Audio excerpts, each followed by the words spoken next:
Hello student and welcome to my YouTube channel. I hope आप लोगों ने पहले का वीडियो देखा होगा।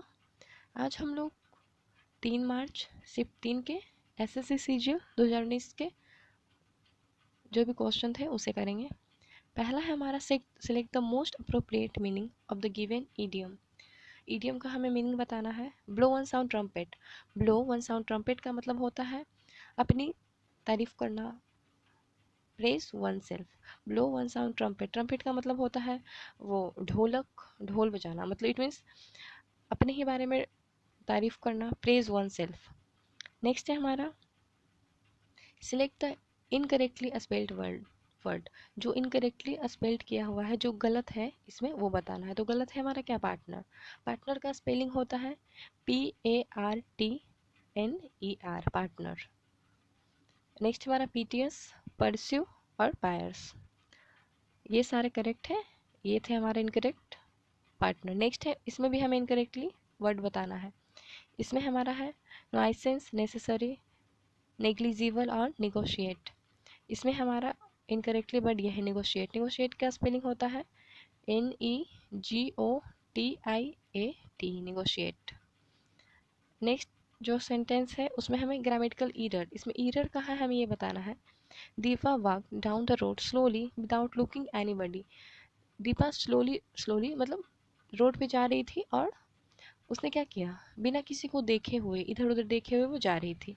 इसमें हमें कहाँ पे ईरर है ये बताना है। Slowly without, Deepa walked, looking anybody या डाउन द रोड, ये बताना है। इसमें ईरर है हमारे इस पार्ट में, लुकिंग एनीबडी। यहाँ लुकिंग एनीबडी नहीं होगा, यहाँ होगा या तो होगा लुकिंग एट एनीबडी, क्योंकि लुक एट का मतलब होता है देखना। लुकिंग एट एनीबडी होगा यहाँ पे। इस इट मीन्स ईरर हमारे इस पार्ट में है, लुकिंग एनीबडी। नेक्स्ट चलते हैं। नेक्स्ट है हमारा select the option that expresses the given sentence in reported speech. ये हमारा नरेशन का क्वेश्चन है। क्वेश्चन क्या है हमारा, she said to me what time is your flight tomorrow. उसने मुझसे क्या कहा कि आपका फ्लाइट कब है, कल। तो देखिए, नरेशन के क्वेश्चन में जब भी टुमारो होगा तो टुमारो का चेंज होकर के क्या हो जाता है, टुमारो हमारा चेंज होकर के हो जाएगा द फ्लोइंग डे। तो इसमें हम ऑप्शन से एलिमिनेट करेंगे। इसमें द फ्लोइंग डे देखते हैं कहाँ पे है, इसमें नहीं है, इसमें भी नहीं। इट मीन्स ये दोनों रॉन्ग हुआ। इसमें हमारा है और नेक्स्ट क्वेश्चन में भी, सॉरी नेक्स्ट ऑप्शन में भी दे रखा है, इसमें भी हमारा नहीं। इट मीन्स ये तीनों ऑप्शन एलिमिनेट हो गए सिर्फ टुमारो से, क्योंकि टुमारो चेंज होता है the flowing day. It means हमारा करेक्ट आंसर ये हो गया। ठीक है, नेक्स्ट क्वेश्चन की ओर चलते हैं। Select the most appropriate option to substitute the underlined segment in the given sentence. If there is no need to substitute it, select no improvement. ये no improvement का क्वेश्चन है, इसमें ही बताना है। इसमें इम्प्रूवमेंट हमें इस पार्ट में करना है, यहाँ अंडरलाइन करना हम भूल गए, इस पार्ट में करना है। My shoes were worn out, so I had to buy a new one. मेरा शू क्या हो गया है, worn out मीन्स फट गया, फट जाना। तो हमें क्या है, एक नए शूज की ज़रूरत है। ए न्यू वन नहीं होता है, ये होता है न्यू वंस। तो हमारा करेक्ट ऑप्शन ही हो जाएगा ऑप्शन 4। नेक्स्ट है हमारा कॉम्प्रिहेंशन। इससे करने का सबसे अच्छा तरीका क्या होता है, सबसे पहले हम इसे पढ़ लेंगे एक बार। सबसे पहले जल्दी से पढ़ लेते हैं। Watermelon is thought to have originated in Africa's Kalahari Desert. Believe it dash note the first recorded watermelon harvest dash nearly 5,000 years ago in Egypt and is dash in Egyptian hieroglyphics on the walls of their dash buildings. This fruit was often placed as the burial tomb of king to provide nourishment in the afterlife. तो इसमें बताया गया है कि watermelon का originate जो है Africa में हुआ है, और इसको किस तरह से इजिप्टियन लोगों ने इससे किस तरह से इसके रिकॉर्ड को कैसे बताया है, किस तरह से हमें पता चला है कि ये 5,000 साल पहले ये हुआ था ये फ्रूट। ठीक है, तो पहला हमारा watermelon is thought to have originated in Africa's Kalahari desert. Watermelon को क्या माना जाता है कि ये अफ्रीका कालाहारी डिजर्ट में हुआ था। बिलीव इट, ऑप्शन इसमें क्या है, इफ, वट और या नॉट।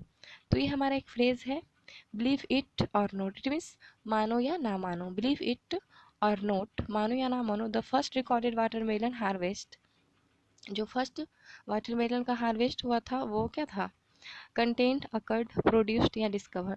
तो डिस्कवर तो इसमें होगा नहीं क्योंकि खोज तो हुई थी नहीं वाटरमेलन की, कंटेंट भी नहीं होगा, या हम ये दोनों में से ऑप्शन में से देखेंगे, अकर्ड या प्रोड्यूस।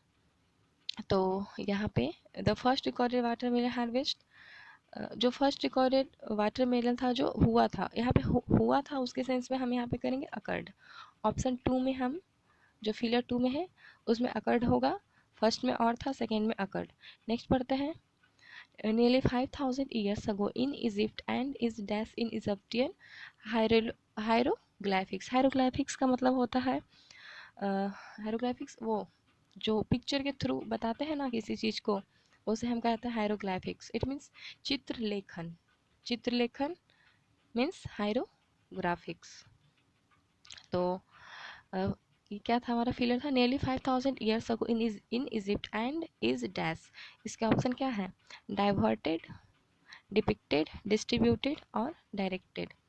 तो 5,000 साल पहले इसके बारे में, वाटरमेलन के बारे में कहाँ पे बताया गया था, तो यहाँ ऑप्शन में डाइवर्ट किया गया था, नहीं डाइवर्ट तो होगा नहीं, डायरेक्टेड भी नहीं होगा, डिस्ट्रीब्यूट बांटा, इसके बारे में डिपिक्ट होगा यहाँ पे क्योंकि 5,000 साल पहले इसके बारे में चित्रण किया गया था, इसके बारे में बताया गया था। डिपिक्ट का मतलब होता है किसी चीज़ के बारे में बताना, व्याख्या करना। नेक्स्ट क्या है हमारा, in Egyptian hieroglyphics on the walls of their dash buildings. Buildings यहाँ पे देखेंगे हम, ऑप्शन क्या है हमारा, ऑप्शन है हमारा एंशिएंट, आउटडेटेड, एल्डरली और ऑब्सोलीट। बिल्डिंग के सेंस में हमारा यहाँ पे एंशिएंट होगा क्योंकि ऑब्सोलीट का मतलब ही होता है पुराना, ये भी पुराना है, लेकिन बिल्डिंग के सेंस में हम एंशिएंट का यूज़ करते हैं। एल्डरली मतलब जो उम्र में बड़े हो, आउटडेटेड का मतलब जो प्रचलन से बाहर हो, जो यूज़ नहीं होता हो, पहले के टाइम यूज़ होता होगा उस तरह का। नेक्स्ट फिलर है हमारा, the fruit was often placed dash the burial tombs of kings to provide nourishment in the afterlife. जो जो फ्रूट था इसे कहाँ रखा जाता था, प्लेस्ड डैश, प्लेस्ड किया जाता था विथ इन आफ्टर या लॉन्ग, तो यहाँ पे सुटेबल है प्लेस्ड इन। इसे हम लोग प्लेस्ड इन क्या करते थे, मीन्स रखते थे। जो ब्यूरियल का मतलब होता है कब, कब्रगाह, कब्रगाह में रखते थे। राजा जो भी होते थे उनके डेथ बॉडी के साथ, ऐसा माना जाता था कि इसे रखने पे नॉरिशमेंट मिलेगा। नेक्स्ट देखते हैं, नेक्स्ट क्वेश्चन है हमारा पैसिव वॉइस। पैसिव वॉइस इसका एक्टिव है, इसको पैसिव में चेंज करना है। Martin drew a picture of the snow capped mountain. तो इसे हम लोग क्या करेंगे, यहाँ पे क्या है, V2 है, ड्रू V2 है ना, तो जब भी V2 होगा तो हमारा पैसिव चेंज हो जाएगा वाज में। पैसिव जो है हमारा वो वाज में चेंज होगा। देखते हैं ऑप्शन में किस में वाज का पहले यूज किया गया है। ऑप्शन ए में तो नहीं है, हैज़ बीन है वर्ब, इसमें इज है ये भी नहीं, इसमें इज ड्रॉन है ये भी नहीं है। ऑप्शन डी हमारा करेक्ट है, a picture of the snow capped mountains was drawn by Martin. कितने इजीली तरीके से हम लोग कर पा रहे हैं ना एक्टिव पैसिव। एक्टिव पैसिव के लिए सबसे बेस्ट तरीका है कि हम लोग वर्ब को देखेंगे और इसके अकॉर्डिंग हम देखेंगे कि क्या यूज़ होगा। ठीक है, चलते हैं नेक्स्ट क्वेश्चन की ओर। Next in the sentence identify the segment which contains the grammatical error. इसमें ग्रामेटिकल एरर का एरर के क्वेश्चन है ये। Everything that I like to eat are fatting, fattening मतलब जो भी मुझे खाना पसंद है उसे खाने से क्या होता है, फैटनिंग होता है। It means obesity, it means मतलब मोटापा। Everything that are fattening to it I like. तो यहाँ हमारा सब्जेक्ट क्या है, एवरीथिंग, और यहाँ वर्ब दिया गया है आर, जो कि करेक्ट, जो कि इनकरेक्ट है। हमारा जो सब्जेक्ट होता है एवरीथिंग, नोबडी, एनीबडी, समबडी, ये सब जो भी जब वर्ब के रूप में यूज़ होते हैं, सॉरी सब्जेक्ट के रूप में यूज़ होते हैं, देन अपने साथ ये सिंगुलर वर्ब लेते हैं। तो अपने साथ ये सिंगुलर वर्ब लेते हैं, इट मीन्स यहाँ क्या होगा, आर नहीं हो जाएगा, यहाँ पे हो जाएगा is. Everything that I like to it is fattening. जो भी मुझे खाना पसंद है उसे खाने से क्या होता है, मोटापा होता है। नेक्स्ट है हमारा, given below are four jumble. ये जम्बल सेंटेंस है, अरेंज करना है हमें इसे। ठीक है, देखते हैं हम इसको, जम्बल क्वेश्चन है ये। पहले पढ़ लेते हैं। It requires physical endurance which can be built with training and exercise. Truly a strong personality meet challenges of life bravely and face hardships with equanimity. However, strength of character is a personality trait or a quality. Physical strength is the ability to cope with a physically challenging task.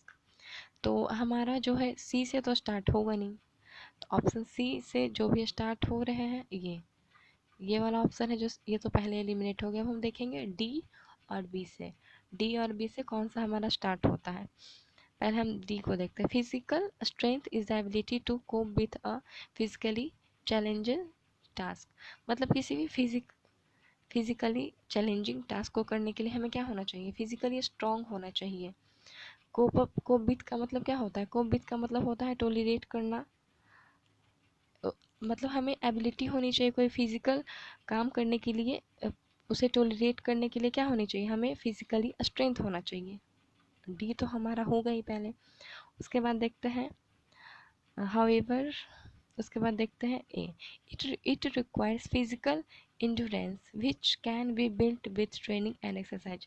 अच्छा, तो पहले हमें physically strong होने की बात कही गई है, और फिर ये हम कैसे आता है, इसे इसके लिए क्या करना चाहिए, इसके लिए हमें ट्रेनिंग करनी चाहिए और एक्सरसाइज करना चाहिए। इट मीन्स जब भी हमारा पेयर बनेगा तो वो पेयर बनेगा डी और ए का, हमारा डी और ए का पेयर बनेगा।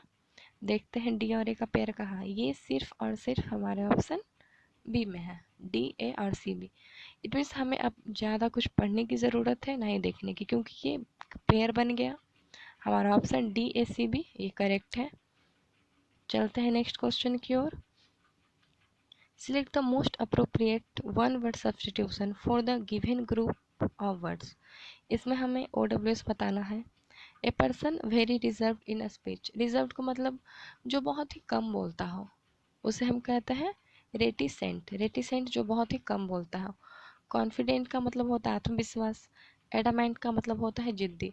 और इलोक्वेंट मतलब जो बातों को घुमा घुमा कर बोलता है, जो डायरेक्टली टू द पॉइंट नहीं बात करता हो, घुमा फिरा कर बात करता हो, उसे हम कहते हैं इलोक्वेंट। इसका हमारा करेक्ट ऑप्शन है option A person very reserve in a speech, उसे हम कहते हैं रेटिसेंट। नेक्स्ट है हमारा select the most appropriate one word substitution for the given group of word. ये भी वन वर्ड सब्सटीट्यूशन के क्वेश्चन है। क्वेश्चन है हमारा A place where clothes are kept. कपड़े जहाँ रखे जाते हैं उसे हम क्या कहते हैं, उसे हम कहते हैं वार्डरोब। वार्डरोब कहते हैं उसे जहाँ कपड़े रखते हैं।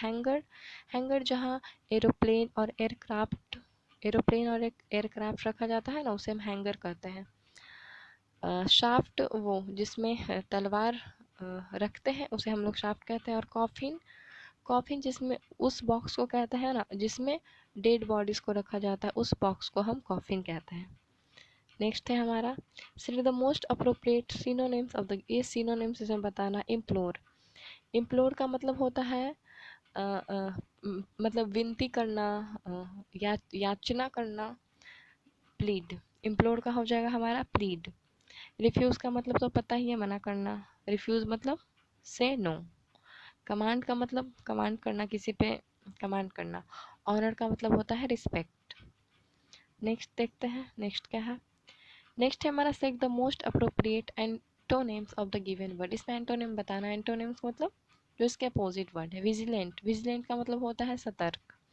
काउशन मतलब भी सतर्क होता है। कॉशियस, अलर्ट और वेरी, तीनों इट मीन्स ये चारों के चारों क्या है, सिनोनिम से, सबका मतलब सतर्क होता है। इसका अपोजिट क्या हो गया, रैश, जो हमेशा हड़बड़ में हो, जल्दीबाजी में हो। विजिलेंट का अपोजिट रैश। नेक्स्ट है हमारा select the most appropriate synonyms of the given. इसमें भी हमें सिनोनिम्स बताना है। ग्लोरियस का मतलब होता है बहुत ही चमकीला। और तो इसका क्या हो जाएगा हमारा, इसका हो जाएगा आंसर स्प्लेंडिड, बहुत ही चमकीला, बहुत ही भव्य। जेंटल का मतलब होता है नेक। इनॉर्मस का मतलब बहुत बड़ा, बहुत बड़े साइज में, बहुत बड़े अमाउंट में, इनॉर्मस। अनयूजुअल हो गया हमारा अबनॉर्मल, जो नॉर्मल ही हो, अनयूजुअल हो, अबनॉर्मल हो। ग्लोरियस का सिनोनिम्स क्या हो जाएगा हमारा स्प्लेंडिड। आगे है हमारा select the most appropriate option to substitute the underlined segment in the given sentence if there is no need to substitute it, select no improvement। ये improvement के क्वेश्चन है, इसमें हमें improvement इस पार्ट में करना है। he sing always, ठीक है, देखते हैं। he sing always when he is having a shower, जब भी वो शावर लेता है तो वो क्या करता है, सिंग करता है, गाता है। देखते हैं ऑप्शन क्या है। He always sing, no improvement, always he is singing, he always sings. तो इम्प्रूवमेंट हमें इस पार्ट में करना है। ही सिंग ऑलवेज, ये हमेशा गलत है क्योंकि ये ऑलवेज जो है ना वो है हमारा एडवर्ब और फ्रीक्वेंसी, और एडवर्ब और फ्रीक्वेंसी जो होते हैं वो सब्जेक्ट के तुरंत बाद आते हैं, उसके बाद ही हमारा कोई वर्ब आएगा। तो हमारा ऑप्शन क्या करेक्ट होगा, he always sings, option D हमारा करेक्ट है। नेक्स्ट है हमारा jumble sentence, it means sentence arrangement का क्वेश्चन है। इसे इतना पढ़ने में टाइम वेस्ट नहीं करेंगे, क्वेश्चन के ओर डायरेक्ट चलते हैं। क्वेश्चन है हमारा, पहले इसको पढ़ लेते हैं। He then called out to the people, but why then only a red glow was visible in the sky? At first he thought it was a stuck light. Bhima was visiting his fields when he spotted a rising disc-shaped object, but when it started rising higher and emitted light, he was shocked. तो इसमें हमारा जो sentence है D से तो start होगा नहीं, ना ही बी से स्टार्ट होगा, और इसमें भी ए से भी नहीं होगा क्योंकि ये कुछ लोगों के पास जाकर इंसिडेंट के बारे में कुछ बताता है, लोगों को बुलाता है, तो इसके पहले कुछ हुआ होगा तब तो ये बताएगा लोगों को। तो ए भी नहीं होगा, बी भी नहीं होगा, और डी से भी स्टार्ट नहीं होगा। हमारा सेंटेंस जब भी स्टार्ट होगा वो होगा हमारा ऑप्शन सी से। पहले हम देखते हैं ऑप्शन सी से कौन कौन स्टार्ट है, तो दो ऑप्शन तो एलिमिनेट हो गया ना, सी से ये और ये स्टार्ट है। देखते हैं क्वेश्चन को हम। तो Bhima was visiting his fields when he spotted rising disc shaped object. Bhima जो फील्ड में जा रहा था तो उसने क्या देखा, एक डिस्क को देखा, डिस्क शेप को देखा, राइज करते हुए, इट मीन्स उठते हुए देखा। फिर उसने क्या किया, एट फर्स्ट पहले देखा, उसके बाद ये सोचा, at first he thought it was stuck kite, उसे लगा कि ये एक काइट है, एक पतंग है। But when he started rising higher and emitted light he was shocked, लेकिन जब वो डिस्क ऊपर उठता गया और उससे लाइट निकलता गया तो ये शॉक्ड हो गया। तब जाकर ही then called out to the people, तब जाके उसने क्या किया, लोगों को बुलाया। But why then only a red glow was visible in the sky, लेकिन तब क्या था, सिर्फ एक, वो डिस्क ऊपर जा चुका था, सिर्फ एक लाइट का, रेड लाइट का ग्लो दिखाई दे रहा था उसे स्काई में। तो इसका सीक्वेंस कैसे होगा, इसका सीक्वेंस हो जाएगा हमारा, पहले हमारा बी सी आएगा, ऑप्शन ये सी आएगा। उसके बाद वो सोचा कि ये काइट है, लेकिन उसने क्या देखा, फिर सडनली उसने देखा कि ये काइट नहीं है, ये कुछ और ही चीज़ है, वो ऊपर जा रहा है और लाइट इमिट कर रहा है। उसके बाद डी होगा, और लास्ट में लोगों को इसके बारे में बताया तो ए होगा। तो इसका हमारा करेक्ट सीक्वेंस हो जाएगा सी, बी, डी और ए। इट मीन्स ऑप्शन बी हमारा करेक्ट है। चलते हैं नेक्स्ट क्वेश्चन की ओर। इसमें है हमारा set the most appropriate meaning of the given idiom, idiom का मीनिंग बताना है। इडियम है हमारा spill the beans. Spill the beans का मतलब होता है work hard, perform magic, give away secret या waste money. Spill the beans का मतलब होता है गिव अवे सीक्रेट, किसी छिपी हुई बात को बता देना, किसी सीक्रेट को बता देना। नेक्स्ट है हमारा फेलियर का क्वेश्चन।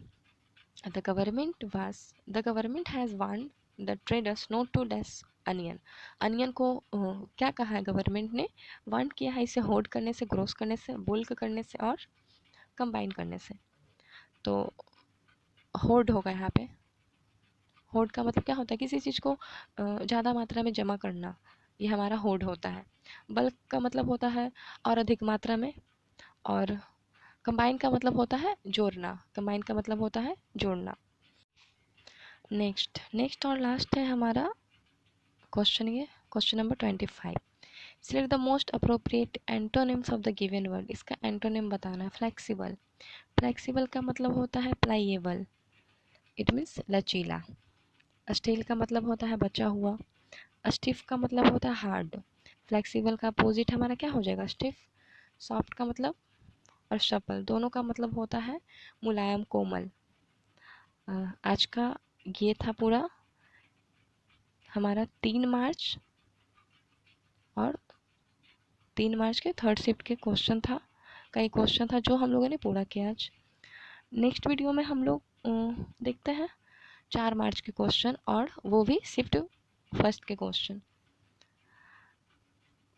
आप लोग पीडीएफ के लिए टेलीग्राम चैनल ज्वाइन कर सकते हैं, लिंक उसका डिस्क्रिप्शन में है। पीडीएफ वहाँ पे अवेलेबल है, और वहाँ पे बहुत सारे और भी स्टडी मटेरियल है, आप चाहें तो वहाँ ज्वाइन कर सकते हैं। आई होप आपको वीडियो अच्छा लगा हो। थैंक्स फॉर वॉचिंग, और मिलते हैं नेक्स्ट वीडियो में।